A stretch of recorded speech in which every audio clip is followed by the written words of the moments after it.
Hello, everyone. Good day. You are welcome again to our mission story, the African Women in Mission. My name is Fumi Ikem. I'm a missionary serving with the Men of Saka Vision. It's a joy to anchor this section for the month of July, looking at challenging and exciting, intriguing, I must say, stories of mission, real life stories of women in mission. Our last episode was very amazing. We had Mama Nosa on the line, and now we have another amazing woman of God. You'll be excited hearing her story. Please meet Pastor Angela Idowu. Please, Ma, can you introduce yourself to us? You're Oh, welcome. merci, gloire à Dieu. Je voudrais remercier le Seigneur pour cette opportunité avec des femmes en mission, le réseau des femmes en mission à WIP. Je suis pasteur Angela Idowu, je suis née et Songalais à Douala, Cameroun. Et je suis missionnaire depuis presque 2 décennies et demie. Et je suis mariée à un pasteur au Nigeria, le pasteur Dr Jimmy Idowu. Et ensemble, nous cheminons dans le travail sous le ministère de World Agreement Ministries. Et nous sommes basés au Nigeria. Nous rendons gloire à Dieu pour les enfants que le Seigneur nous a donnés. Nous en avons plusieurs par la grâce de Dieu. Et nous continuons avec joie à travailler. Et comme je le disais, je me vois plus une Nigériane qu'une Camerounaise par la grâce de Dieu et je suis heureuse de faire l'œuvre de Dieu au Nigeria. Merci.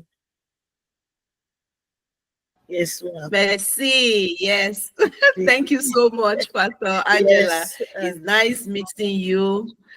And as you can see, she's bilingual, where she's speaking French while I speak English until I'm able to speak French also. Oh, praise God. So, Ma, we'd like to know, how did you receive the call? Can you share with us, how did you receive your missionary call? Oui, mon appel missionnaire a été une expérience. Mon appel missionnaire a été une expérience très très particulière parce que ça a commencé depuis l'enfance. J'étais tout petit entre les mains de ma grand-mère à cause de la condition de ma mère et j'ai toujours été à côté d'elle, ma grand-mère, et elle ne connaissait qu'un seul chemin, l'église. Donc, quand on sortait, on n'était pas à l'école, on était à l'église. Et tout le monde me disait, oh, toi, tu vas soit épouser un pasteur, soit être toi-même un pasteur. Mais jusque-là, ça n'a pas fait tellement de sens pour moi. Et j'ai grandi, mais avec cette idée de servir le Seigneur, en fait, même si je ne le connaissais pas trop. Et ma volonté de pouvoir servir aussi le peuple, parce qu'au Cameroun, nous sommes bilingues, on parle anglais, on parle français, et de pouvoir aussi servir le peuple m'a poussé à venir au Nigeria pour avoir un peu une expérience universitaire anglophone. Et comme ça, dans ma carrière, je peux faire la clientèle française comme la clientèle anglaise. Et de là, le Seigneur m'a convaincu par un appel très, très, comment je dirais-je, c'était vraiment une expérience, hein, parce que je vais le faire en très court, puisqu'on n'a pas beaucoup de temps. J'étais à l'université sur le point de sortir, en continuant dans les plans que j'avais avec mes parents, et le Seigneur m'a apparu et m'a dit, une année à l'école de mission, qu'est-ce que ça te fait? Et j'ai dit, non, Seigneur, c'est pas là ma voie, je veux pas. Ce sont ces gens de mission que j'ai rencontrés qui prient et tout ça. Et je me suis sentie immédiatement inerte, comme si je n'avais pas des os dans ma chair. Alors, j'ai tâtonné et j'ai essayé de m'asseoir quelque part et un oui est sorti de mon intérieur.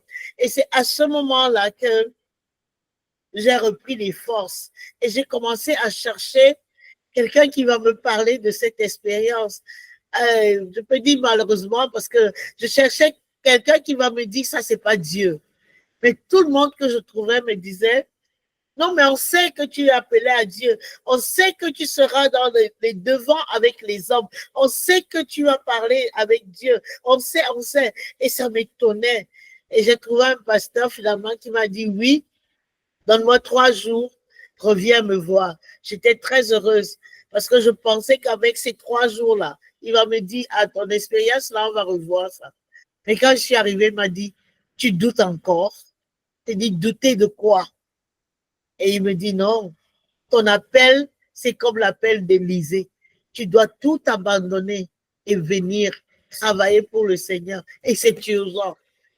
Ah, c'était très difficile pour moi parce que tous mes rêves tombaient comme ça. Mais par la suite, j'ai laissé au Seigneur et je me suis retrouvée missionnaire.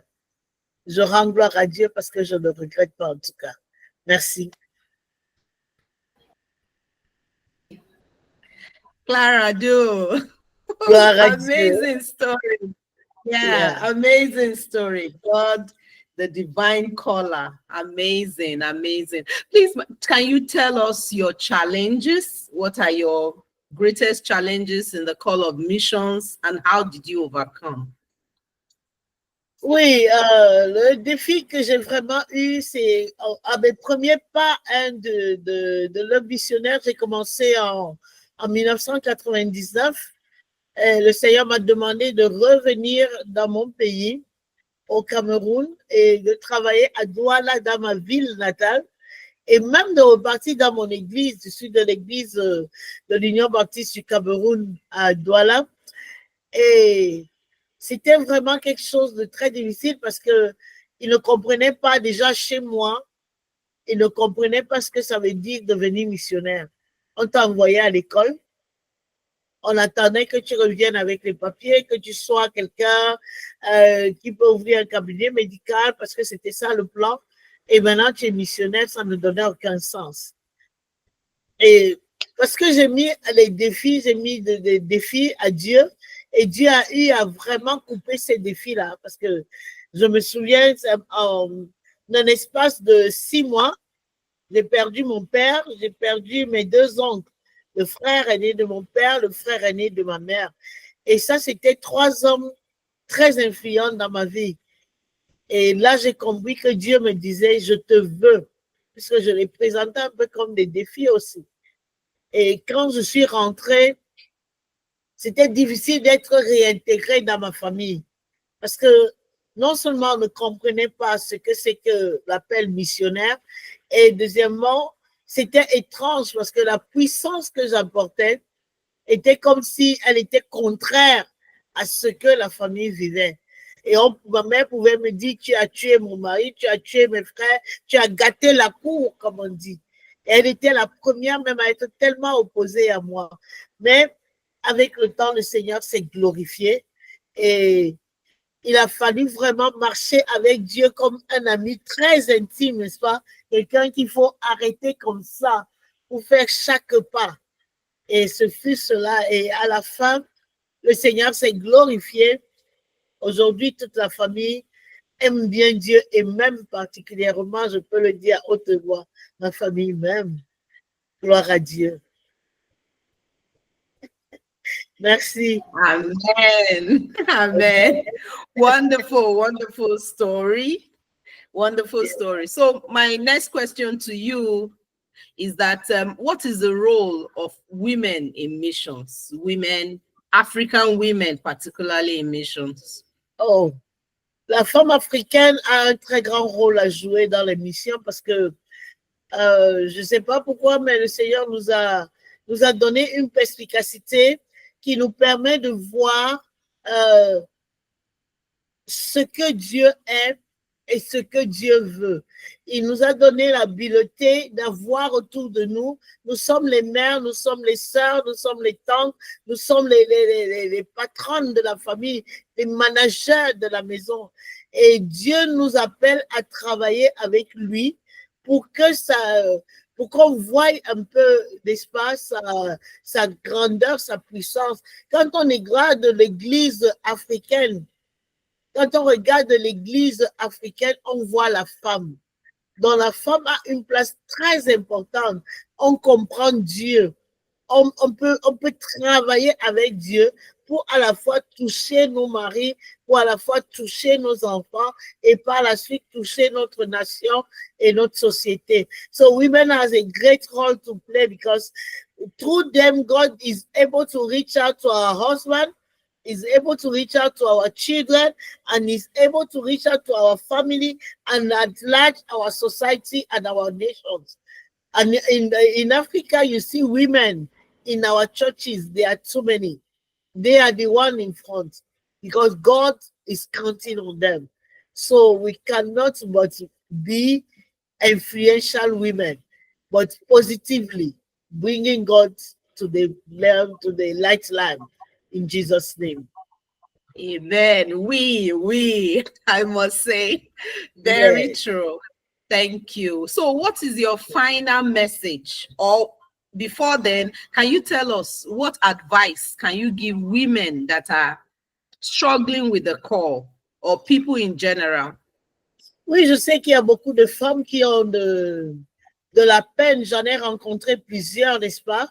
Elles veulent se lever pour faire ce que le Seigneur les appelle à faire, mais le poids du foyer, le poids des enfants, le poids de la société, qu'est-ce qu'on va dire de moi? Est-ce que je ne dois pas rester en arrière? Mais on arrive à ce point où on dit la femme sage bâtit sa maison. Et la sagesse nous profite, n'est-ce pas? Donc, on a besoin d'être sage, marcher avec Dieu. Dieu étant vraiment un ami, Dieu étant vraiment ce Père qui est proche, qui est aimable, avec qui on partage et avec la sagesse qu'il nous donne, on peut se lever et faire de grandes choses. Nous avons besoin de Dieu. We need God. We need wisdom. Amen. Great wisdom. Wisdom is profitable to direct. Thank you so much. Yes, on the final note, we need wisdom. So what's your final comment message to everyone out there? Yeah, the best way to live is to live with God. Be where God has called you to be. La meilleure façon de vivre, de jouir même de la vie. Il y aura toujours des défis, il y aura toujours des moments sombres, mais jouir de la vie, c'est marcher dans la volonté de Dieu. When you are in the will of God, no matter the difficulty, there will always be difficulty. There will only be dark hours. But as long as you are with God, you will enjoy yourself. So the best in life, find your way in God. Trouve ton chemin au Seigneur. Quelle est ta destinée? Qu'est-ce que Dieu t'appelle à faire? Et mets-toi sur cette voie-là avec Dieu et tu verras le bonheur au nom de Jésus. Amen. Oui, amen. Clara, thank you so much. Thank you so much. It's so amazing hearing your story. We are so blessed. I'm sure several people will be moved and motivated by this story. We want to say thank you. Thank you. Thank you so much for giving God your time and showing up. And to our Francophone viewers, this is especially for you. I'm sure the Anglophone will also say. So I'd like to say, please watch out for the Portuguese speaking. We are going to have amazing stories yet to come. Thank you so much. And God bless you. Thank you for this opportunity. God bless you. Salut à toutes les mamans francophones. Que le Seigneur vous bénisse. Merci. Merci. Thank you.